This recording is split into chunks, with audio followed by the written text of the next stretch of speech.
சோழன் வாயை மூடிக்கொண்டிருக்காமல், வானதி வந்தவுடனேயேதான் நிலாவிற்காக 5 லட்சம் ரூபாய் திருடியது, அதற்காக ஜெயிலுக்குச் சென்றது என எல்லா உண்மைகளையும் உளறிக் கொட்டுகிறார்.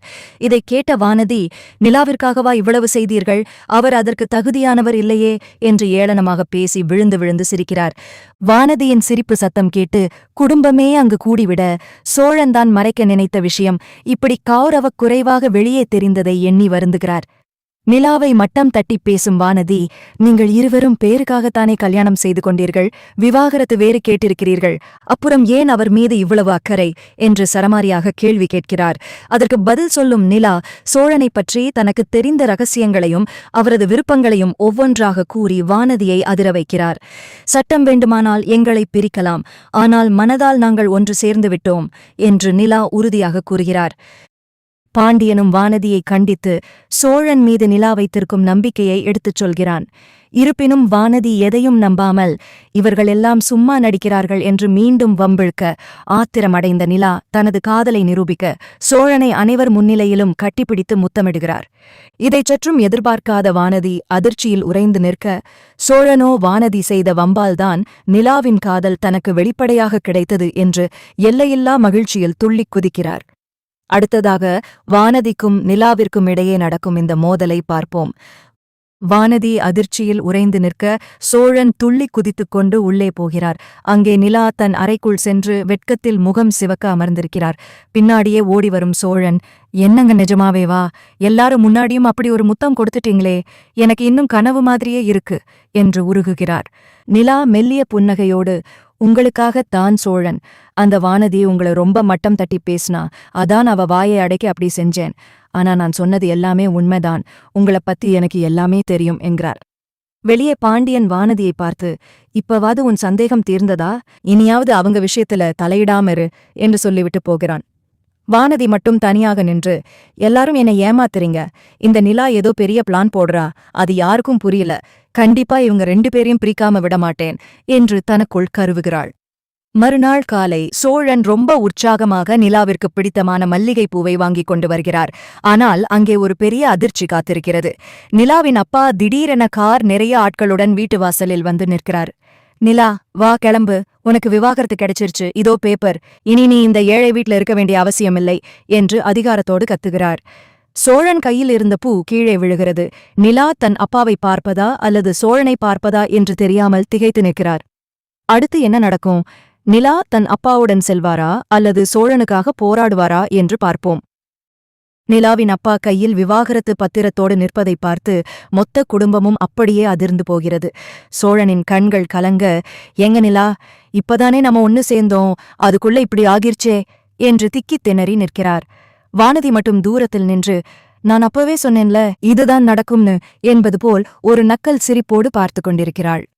நிலாவின் அப்பா விடாப்படியாக, நிலா, இங்க இருக்கிற எல்லாரும் உன்னை ஏமாத்துறாங்க, இந்த சோழன் ஒரு திருடன், அவன் உனக்காக 5 லட்சம் திருடி ஜெயிலுக்கு போன விஷயம் எனக்கு தெரியும், இப்படிப்பட்ட ஒருத்தன் கூடவா நீ வாழப்போற, மரியாதையா காரில் ஏறு என்று கத்துகிறார். நிலா மெதுவாக அந்த விவாகரத்து பத்திரத்தை வாங்கி பார்க்கிறாள். சோழன் பயந்து போய், நிலா, என்னை மன்னிச்சிருங்க, உங்களுக்காகத்தான் செஞ்சேன் என்று சொல்ல வரும்போது நிலா கையை உயர்த்தி அவரை தடுக்கிறாள். அனைவரும் நிலா கிளம்பி விடுவாள் என்று நினைத்தபோது நிலா அந்த விவாகரத்து பத்திரத்தை அங்கேயே துண்டு துண்டாக கிழித்துப் போடுகிறாள். அப்பா, இது நீங்க வாங்கி கொடுத்த விவாகரத்து, ஆனா எனக்கு இது வேண்டாம், சோழன் எனக்காக திருடினது தப்புதான், ஆனா அதுக்கு காரணம் என் மேல அவர் வச்சிருக்கிற அன்புதான், இந்த அன்பு கோடி கொடுத்தாலும் கிடைக்காது, நான் வரமாட்டேன் என்று உறுதியாகச் சொல்கிறாள்.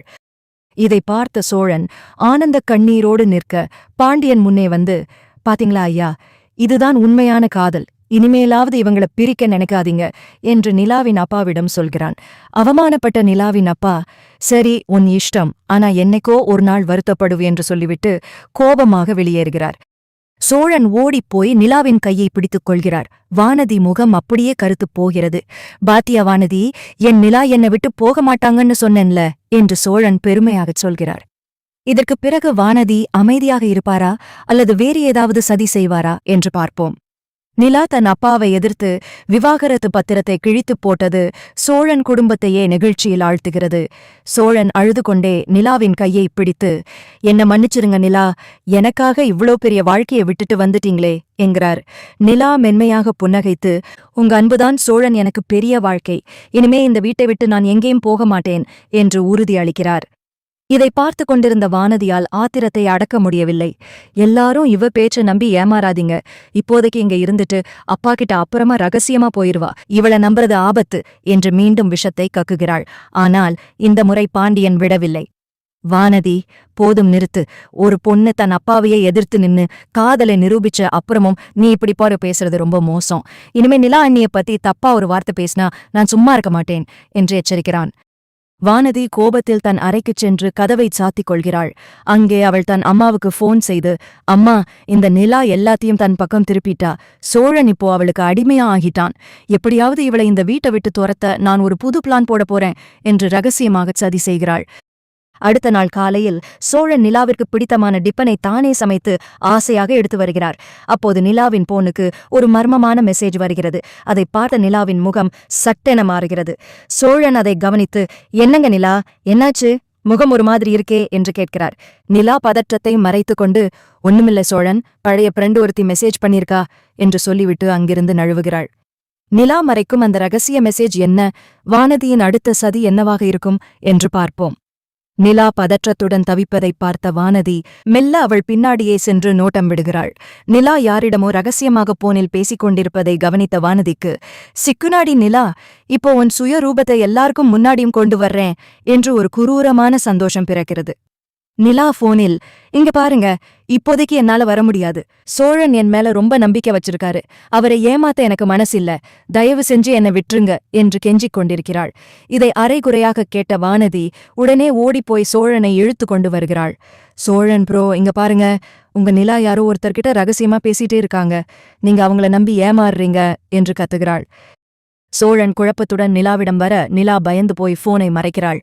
நிலா, என்னாச்சு, யார்கிட்ட பேசுறீங்க, ஏன் என்கிட்ட சொல்ல மாட்டேங்கிறீங்க என்று சோழன் கேட்க நிலா மௌனமாக அழுகிறாள். வானதி விடாமல், போனை பிடுங்கி பாருங்க சோழன் ப்ரோ, அப்போதான் உண்மை தெரியும் என்று தூண்டி விடுகிறாள்.